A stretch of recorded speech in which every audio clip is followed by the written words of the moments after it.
I read, government slapped with $15 million judgment dirt over unlawful seizure of excavators.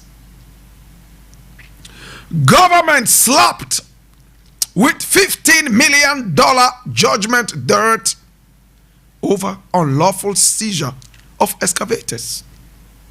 I read, a Kumasi High Court has slapped government with $15.3 million judgment debt for the unlawful seizure of excavators. It has also ordered that government pays the mining company Heritage Imperial Limited an amount of 600,000 Ghana cedis. This amount was awarded to the mining firm prospecting for gold in the Pamprama Forest Reserve in the Amasia West District of the Ashanti region on December 6, 2018. Company's concession was raided by the Interministerial Task Force on Mining, illegal mining, under the suspicion of engaging in activities outside their mandate. According to the task force, the company had been mining illegally, even though the license granted them only allowed for prospecting. In court, lawyers for the mining firm argued that they procured a prospecting mining license from the Ministry of Lands and Natural Resources on October 25, 2018. The plaintiffs say they stuck to the commitment until the raid was conducted on their concession by the task force, where their excavators and other equipment were confiscated in December the same year. In its ruling on May 18, 2021, the court deemed the action on the site against Heritage Imperial Mining Company as unlawful, adding that no evidence had been advanced by the task force to back their claims of illegality on the company's part. Again, my brother, my sister, in one word, how would you describe this?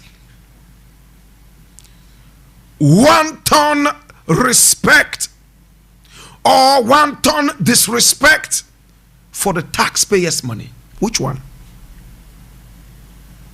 My brother, my sister, let's get serious here. Nana Addo, our president, is supposed to be a lawyer. His lawyer friends would call him my learned friend. My brother, my sister, when this whole Galamsey thing started, my brother, my sister, and a task force was sent out to go and burn excavators, we decried this and we said, Mr. President, you are a lawyer. Think about it. Why don't we find a way of catching all these illegal people, or even seizing the machines that they have there and giving that to the state?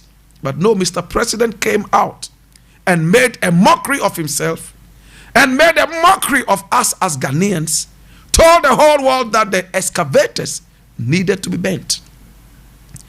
We had a couple of ministers out there who also came out and supported this folly. My brother, my sister, today, where are all those people with regards to this? Over 15 million American dollars in judgment debt. President Nana Addo has become the king of judgment debts. No president in the whole Ghana has ever paid judgment debt in this magnitude and in this frequency as compared to Nana Addo. True or false?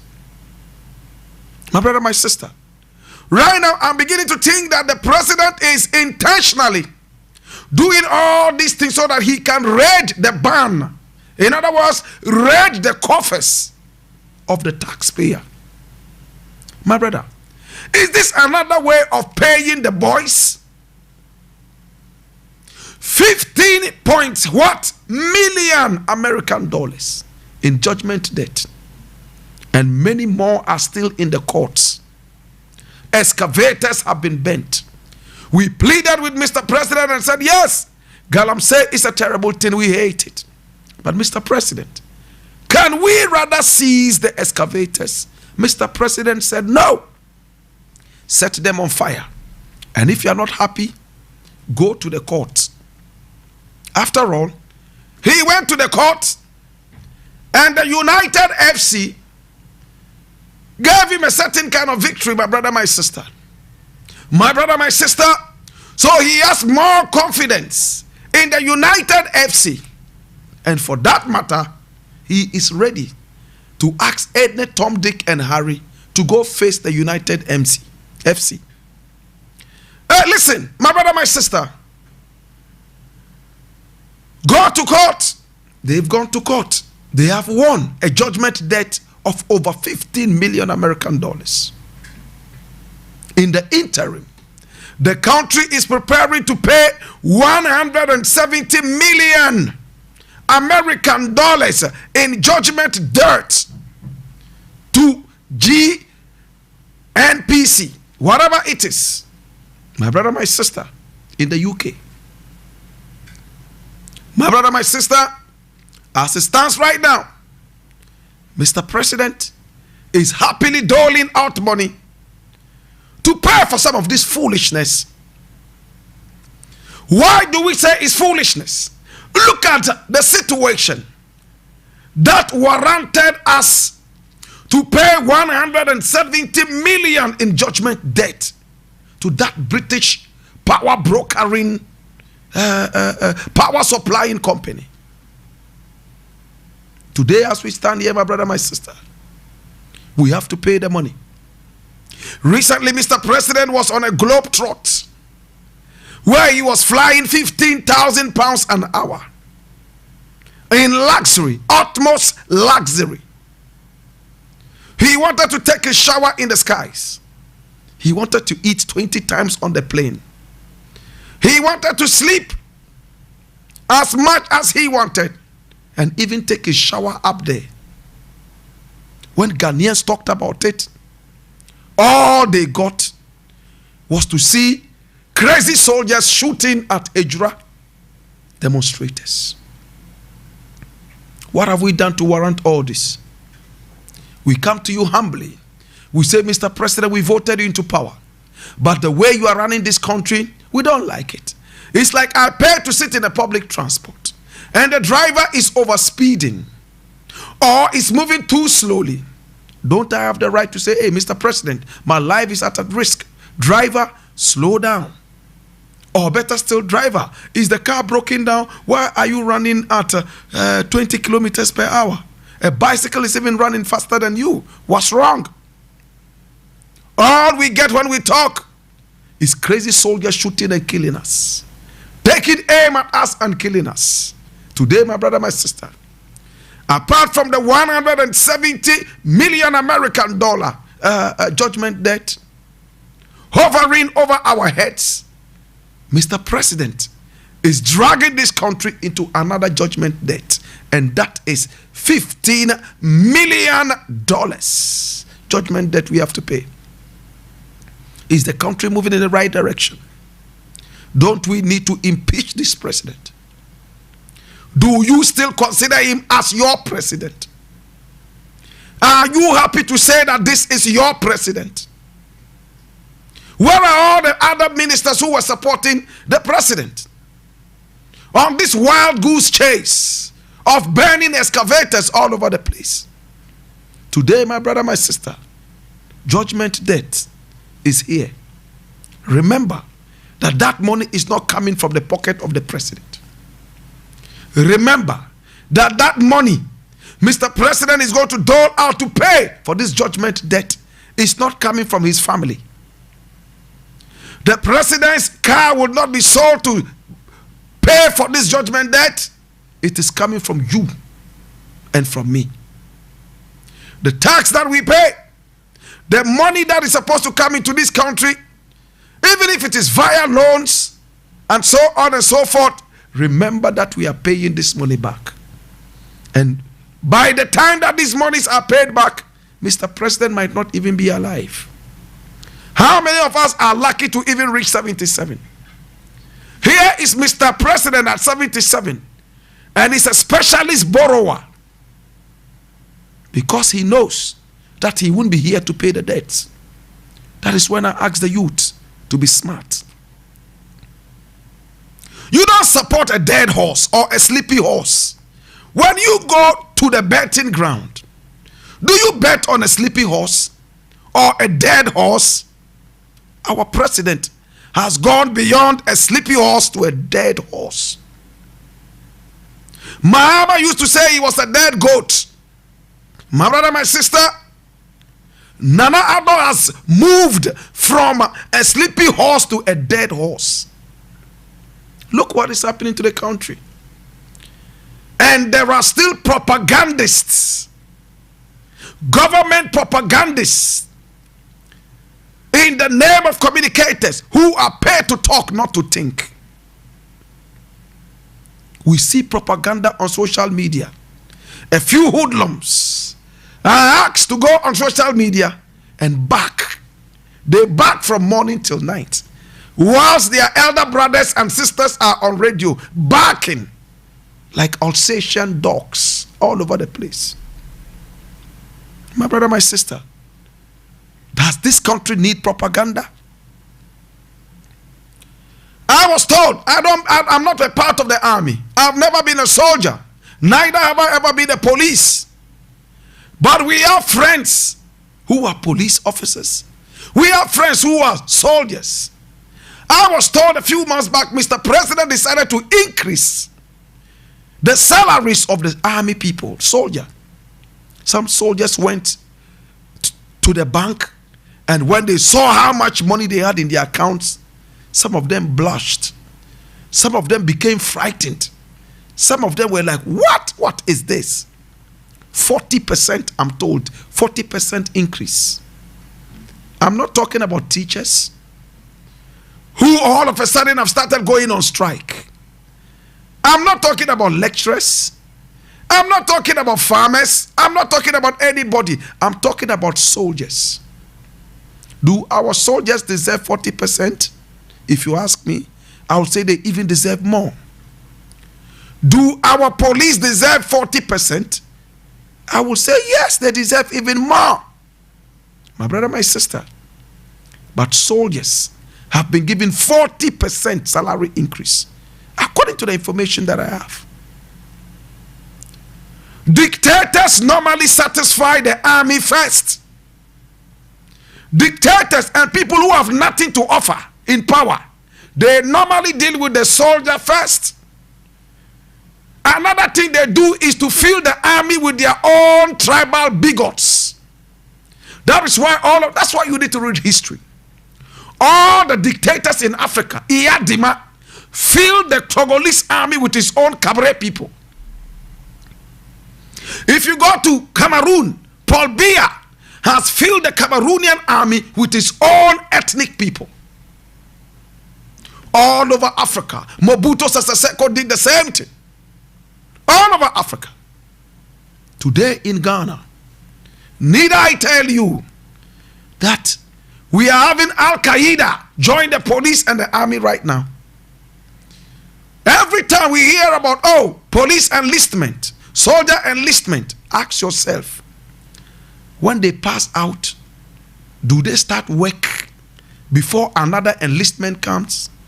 When was the last time the last police or the last army passed out and they pushed them straight into service? Can they pay them? Can they pay them? Look, you need to be smart to think and get to know what is happening around you. This is not rocket science. It's just common sense. It is out there so everybody will see that, there's an enlistment. Now there is an enlistment. And in that enlistment, the very hard-working ones, those who really qualify, ask me how many of them are picked. But those with Al-Qaeda beards, party foot soldiers, tribalists, and the rest, they are those they pick in. Every dictator does that. Thank God for the life of Nkrumah. He never did anything like that. Nkrumah was surrounded by people far away from his ethnicity, people from the north. Nkrumah never spoke Hausa. Neither did he speak Dagbani and any other northern language. All he spoke English and Nzima and Fanti and Twi. And he managed a bit with French. Finished. Today, my brother, my sister, I am told army salaries increased by 40% all of a sudden. Why? Is it a way to buy the army so that they can go to Ejura and shoot and kill innocent people? But whatever the army is doing, remember that there's a day of reckoning. Every dictator goes down with all those who help him to dictate. There is not one dictator who went down alone. No. All the people around him who help him dictate, remember their eyes on all of you. When the dictator goes down, those eyes will mark all of you. Oh, this person did this person. And when the investigation starts, that is when you see a can of worms. Look how many innocent people have been shot and killed. And it's soldier. Why was police not sent there? Because police people's salary has not been increased. It's soldier. According to the information I have. Is it true? Army, did you get 40% raise? Tell me, let me know. So that is why what is supposed to be done by the police is done by the army. After all, Mr. President has satisfied the army. The army is the most important to every dictator. They buy you out so that you can do their dirty work for them. And when we talk, they don't like it. They even threaten us. Sometimes they even kill us. With all respect to the soul, for the soul of Ahmed Swali and the rest. My brother, my sister, judgment debt is looming. We have to dole out money, vomit money, and pay 170 million American dollars. We have to pay. We have to pay. The British court said, you have been sleeping over this issue and it's time for you now to go out there and pay. Hard work no longer pays. It's macho in the gym.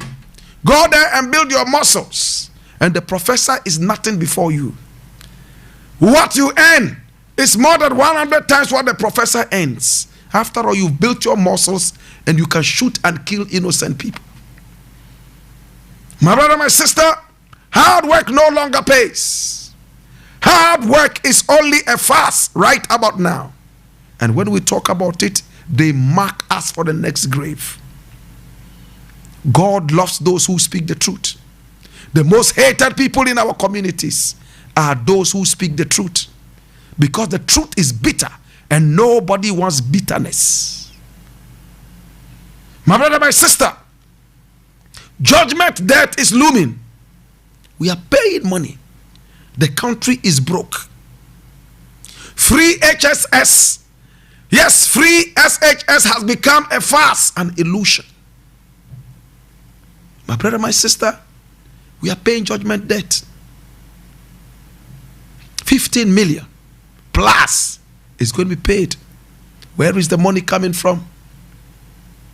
Where is the money coming from? During the elections, 9 people were gunned down. Did Mr. President say, oh, may their souls rest in peace. Take 2 Ghana cedis each and bury them? No, sir. But we are doling out money in judgment debts because of our own carelessness and stupidity. You are going to abrogate a contract and you are told the consequences of abrogating such a contract because it's not you and your father who will pay the judgment debt. You don't care. Because you already take your salary, you don't care. So you push people and boom, now Mr. President is paying. He's sleeping. By now he's fast asleep. And when he's asleep, nobody wakes him up. 48 hours non-sleep. Non-stop sleeping. To God be the glory. You voted for a greedy, sleepy president and you continue to be there until it is over. What are the processes to impeach a sleepy horse? Better still, a dead horse. Are you happy the way the country is going? Do you like the violence that we are seeing all over the place? Look at what is happening in Agbogloshi. Have you heard about it? Gunshots in Agbogloshi. Scrap dealers say, hey, we did not know that we're part of the Onion people to be taken to Ajin Kotoku. And police and soldiers all of a sudden came and said we should move. Accra mayor, or the greater Accra regional minister says they are aware. They have to move. My brother, my sister. And what I'm reading here is not pleasant at all. The place is set on fire. Police start shooting. Scrap dealers also start shooting. Hey! It is like a Hollywood movie. Fire for fire, non-stop. Whilst police is shooting, scrap dealers are also firing. But scrap dealers, let me tell you something. We know people who have sold scraps and have built a whole empire. If you go on the Oxford Street, there is number 1 Oxford Street, a proud former scraps dealer. It is better to sell scraps than to go on the internet and defraud people. But our nation needs to have a new face. If there's a new market for you to move to, I want to congratulate the onion sellers. In fact, I will take it upon myself. I won't buy onions in Accra anymore. I would rather go to Ajin Kotoku and buy onions. Because I support this movement. You see the boys and girls on the street selling so many different kind of things.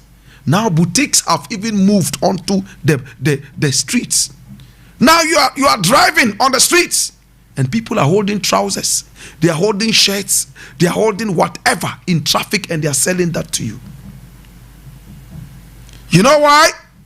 Nobody now wants to go to any boutique and buy anything.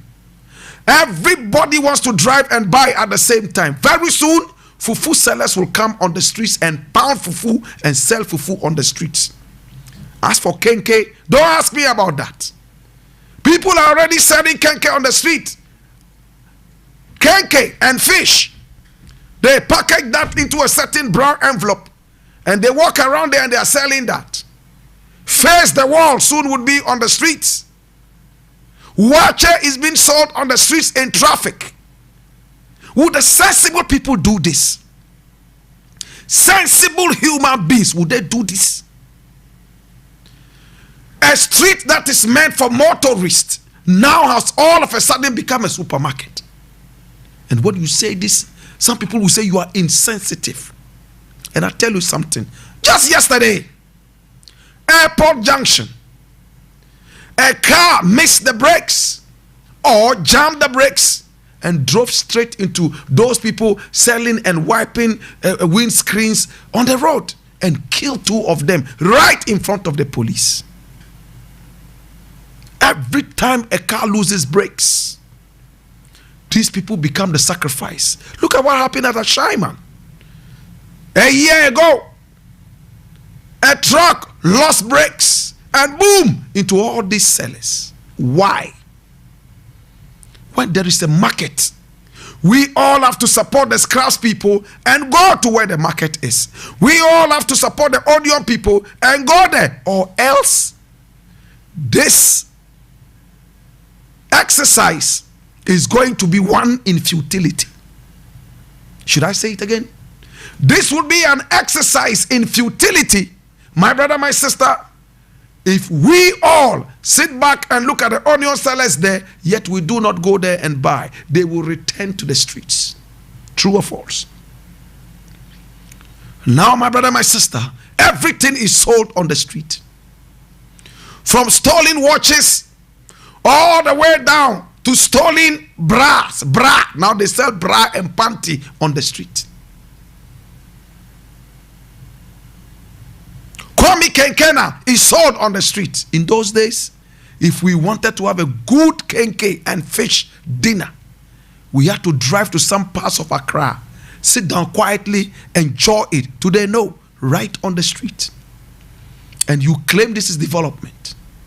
My brother, my sister, I say congratulations to the Greater Accra Regional Minister. I support you in this exercise. Please follow this exercise well, and remember to put a human face on everything that you do. Give the people ample time to prepare and move, and let them understand why they have to move. And to the onion sellers who move to Ajin Kotoku, all I can say is God be with you. May your sales increase. May you all be satisfied, because you are ready to work and sweat for your own daily bread. You are not thieves. You are not armed robbers. You could have been thieves. You could have been armed robbers. But no, you love decency. We want to rid Accra of all this nonsense. And from there, we move to the other regions. When you go to my village and stand on the street and you are selling towards Afi, they will call you a witch. Go to my village and say that you are selling a shirt on the street, they will call you a wizard. Because if they want towards Afi to eat, they know where to find it. You cannot break the protocol. You cannot spoil the fun. You cannot turn the streets into chop bars and boutiques. Think about it. I leave it here. But again, saying this, you can also blame it on our leaders. If you have a sleepy leader who has made things so difficult that right now everybody would have to run helter-skelter for their daily bread, some become thieves and some become whatever. And they will not even give you the opportunity to speak out. When you speak out, they lodge a bullet in your body and bury you in a shallow grave. May the body, mind, and soul of Kaka rest in peace. I leave it here. My brother, my sister, the next thing I want to look at quickly is this interesting thing. And he says, I'm reading it from Ghana Web. He says, I followed due process in termination of GPGC contract. And this is Boachi Ajakun. You should remember the story around Boachi Ajakun. How come he was no longer the boss? Anyway, let's look at it. Former Energy Minister Boachi Ajakun has rejected claims that he unilaterally terminated the contract between the country and the Ghana Power Generation Company, GPGC, that has landed the country 170 million judgment debt. I read on.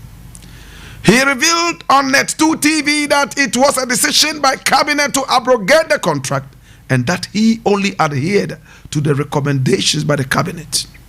He disclosed the procedure that led to the truncation of the contract and insulated himself of any blame as far as the GPGC deal was concerned.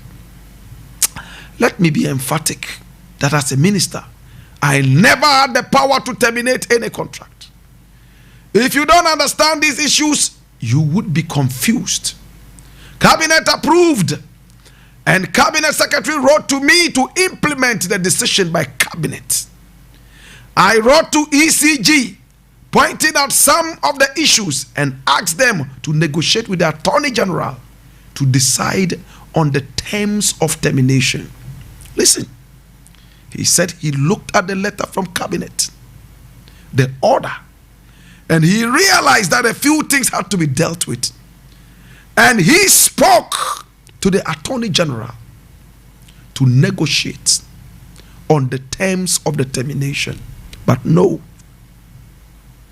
foolhardiness, carelessness, impudence, abrogate it. After all, our president is a lawyer.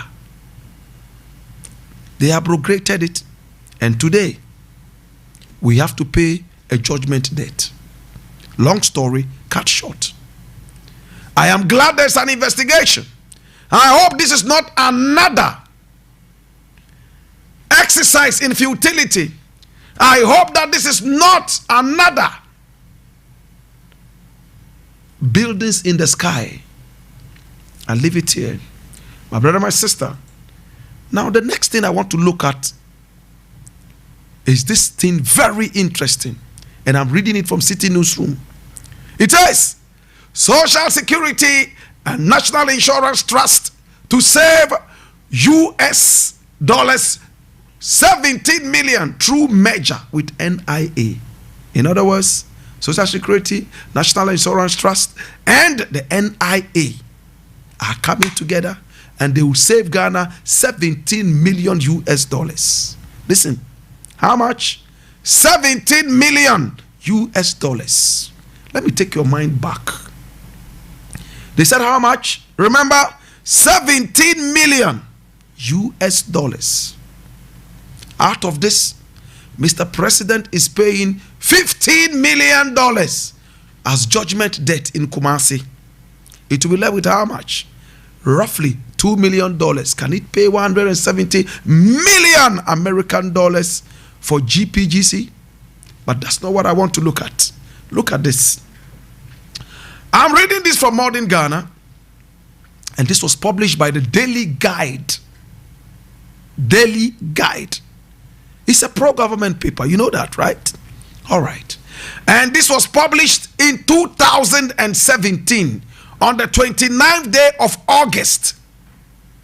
I read. It says, $72 million Social Security and National Insurance Trust scandal.